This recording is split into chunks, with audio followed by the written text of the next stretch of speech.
Hey folks, I'm Dennis. Thanks for watching my video. Today I'm going to unbox and set up a Central Machinery 4 by 36 inch belt sander with a 6-inch disc sander.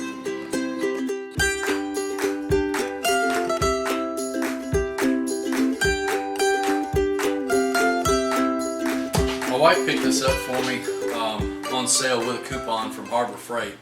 Got a really sweet deal on it, couldn't pass it up. And so I'm anxious to get it out of the box and set it up. I've done some reading online from other folks that have picked one of these up, and there seems to be, you know, it's kind of typical, I think, Harbor Freight stuff. You might have to modify it a little bit to make it work the way you want it to work. So we'll see.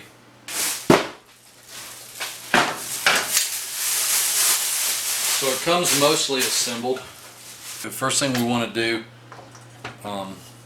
is put the feet on.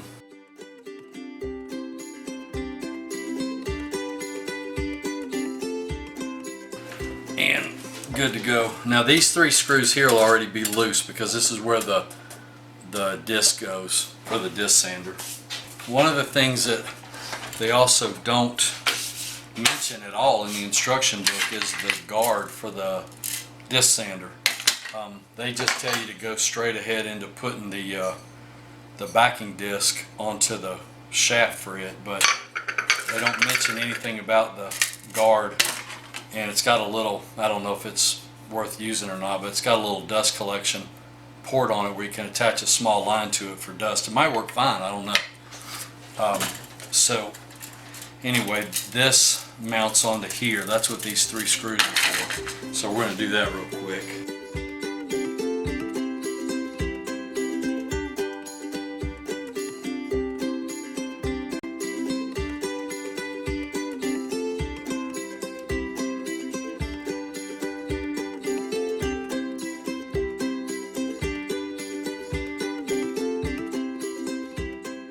I'll give you an Allen wrench for the set screw on this. This is the backer disc, and there's a set screw right here. So you just want to loosen that up. And there's a flat on this shaft. But you want that set screw to go on the flat part of this shaft. And then the shiny side out, because that's what you're going to stick your sanding disc to. It uses adhesive sanding discs. So slip that on there, get my finger out, and then I'm going to go ahead and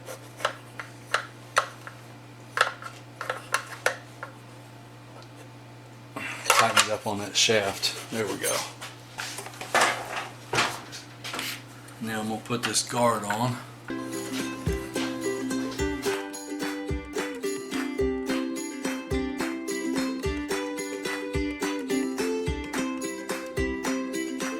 So then the next thing to do is to put on the fence. This is the fence for the belt sander. And what it does is it mounts through, there's a built-in guard here, and then there's 2 screws, and this is just plastic. And then there's a bolt over here on the side, and that's what holds the fence on. The screws are going to be on the wrong side of the fence, because that's the bottom. So just take them out. We gotta take that bolt out.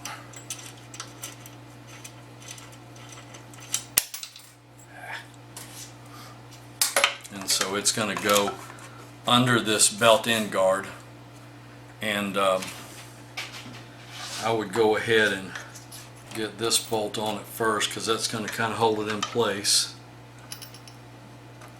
And the fence is slotted, so you can adjust the height on it later on, but I'm going to actually pull it up a bit for now, just so it'll be easier to get these screws in. And then you take these screws, and hopefully they line up with the holes in this built-in guard. In this case, in my case anyway, they do. And the holes in this fence are threaded. And again, you want to get these snug but you don't want to crank down on too hard because you don't want to crack the plastic.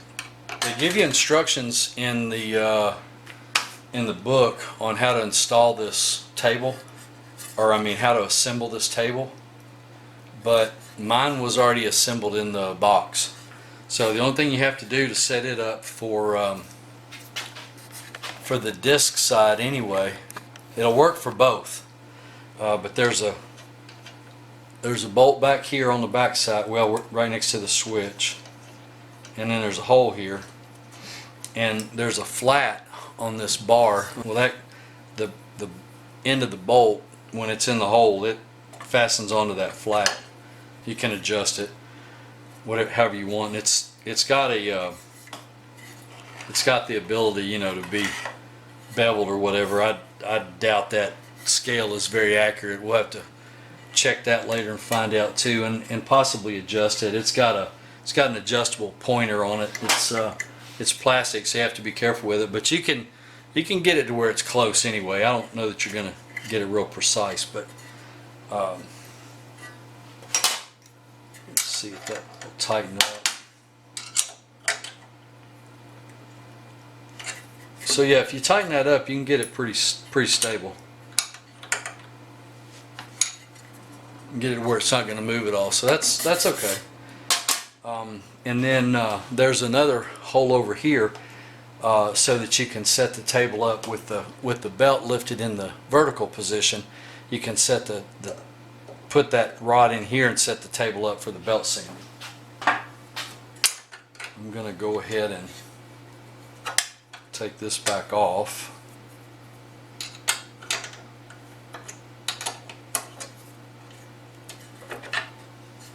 So I can put the sanding disc on. What you want to do, because this is machined aluminum, is take some denatured alcohol and rub that down real good so the sanding disc will stick. Just take a little bit of denatured alcohol.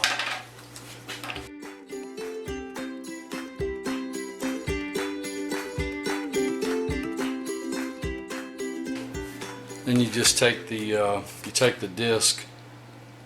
It comes with one 80 grit disc, so you can buy what you want, of course, but just for illustrative purposes, I'm going to go ahead and put it on. So it's got a backer on it, and it's got some sticky, you know.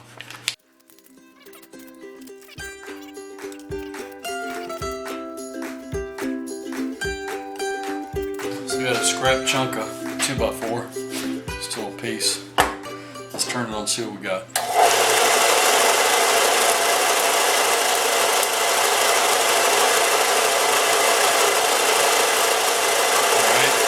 Got that tracking.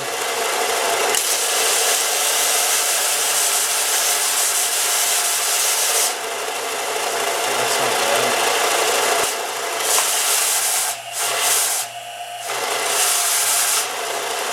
Okay, so it appears that you can stall it if you put enough pressure, downward pressure on that. So I'm going to go ahead and take it apart.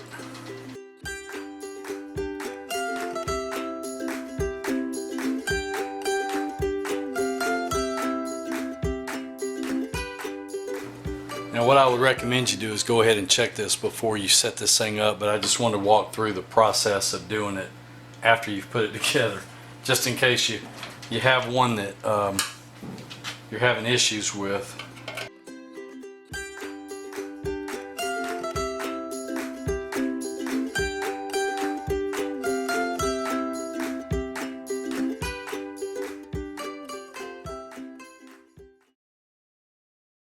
As you can see, that belt's pretty loose. I'm going to be careful because I've got an open belt, but give it another try and see how we do.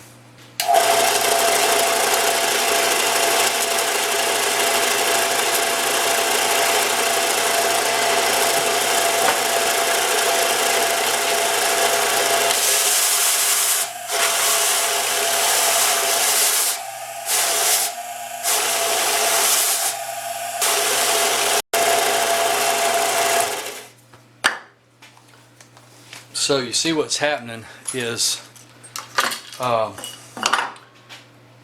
the motor's not stalling out, it's the tension on the belt. So I've got to put more tension on that pulley, or on that belt rather, to keep it from stalling, because when I push the wood down, the motor's still turning, it's just that it's slipping on the belt. So that's the common problem that a lot of people have seen with this. So then all we have to do is possibly move this motor back to tighten the belt up a little bit. So these 4 bolts,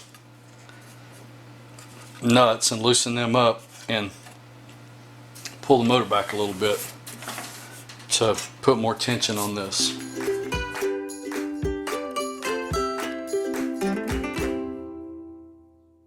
So here's what I ended up doing. I clamped, you can't really see it back here on the back side. I've got a couple of clamps over on this side of the base, clamping it to my table. I'm using my table saw as my table, but and then I took a piece of 1x2. I tightened up this bolt just enough to where I could still move the motor, but the bolt wouldn't turn when I tightened up the nut. And then I got this 1x2 in here, and I pried it so I could tension this pulley. And then I tightened up the nut. And now I can tighten up the other ones.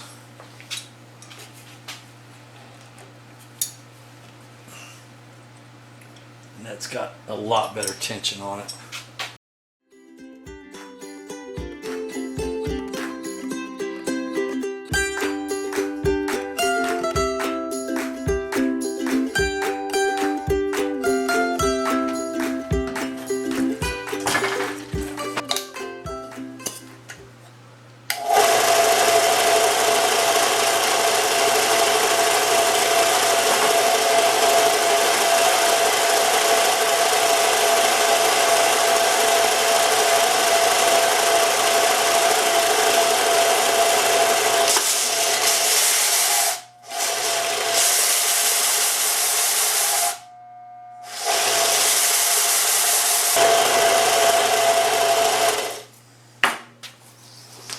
Now, at least that way,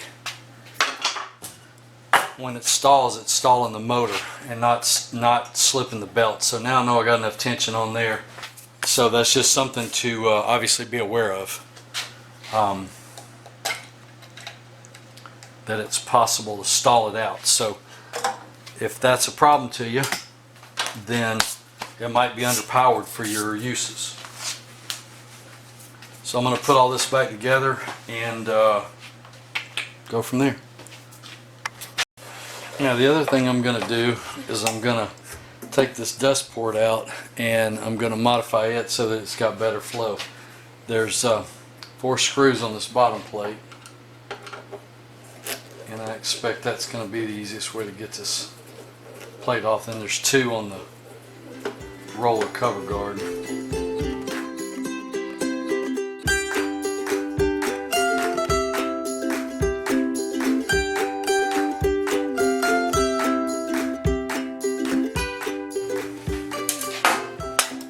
So you see that's the back side of that dust collection port, and it's too clogged up. So what I'm going to do is I'm going to remove all of that middle section so that it's a really good open port, and then I believe it'll actually work a little better. The rest of it's fairly enclosed, so it should collect the dust pretty well. But I'm just going to drill this out and remove that center chunk. So yeah, I'm just going to take a 1/2 inch bit, whatever the biggest you can fit in your drill is, 3/8 or something like that, and I'm going to just drill out those chunks that are holding that centerpiece in.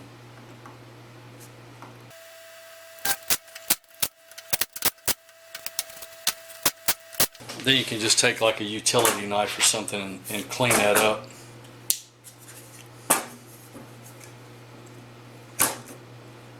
It's not real hard plastic, so just be careful not to cut yourself if you're doing it with a knife.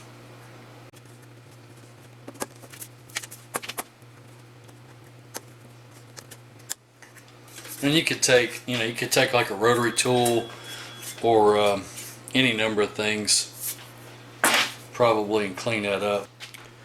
So what I did was I removed all of that part in the middle and just cut it all out and then kind of sanded it smooth, and now it ought to collect the dust real well. So then I'll just put this back on.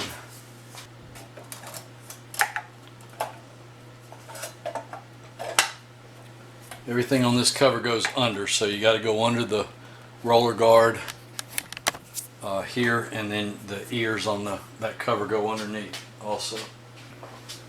So now then, if you want to use the belt sander vertically, you loosen these two nuts up that I showed you earlier, and you can set it vertical. If you want to use the table with the belt sander, then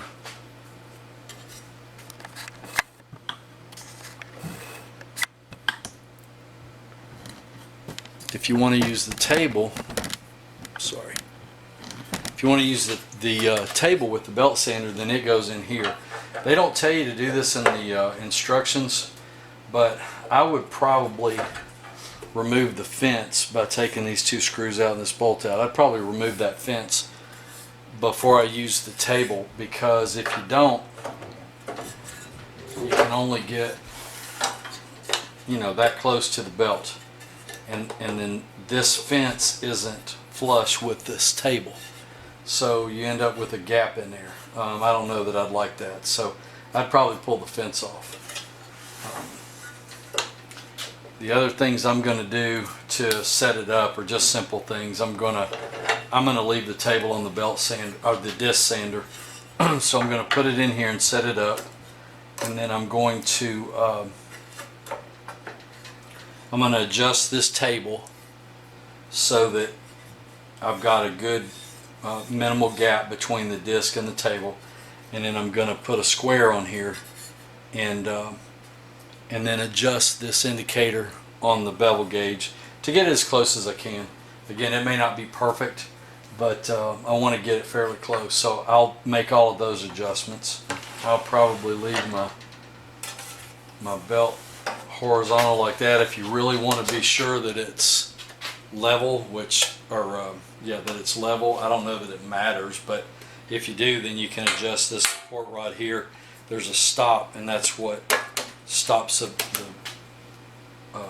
belt portion of the sander from going down any further. Whenever you get the belt sander set where you want it, though, I would make sure you tighten these up. So that's it. That's a couple of things to look for when you're setting up one of these sanders. Check the pulley alignment, tension, possibly modify the dust port if you're interested in that, and that's pretty much it. Looks like it'll be a decent little sander for the money.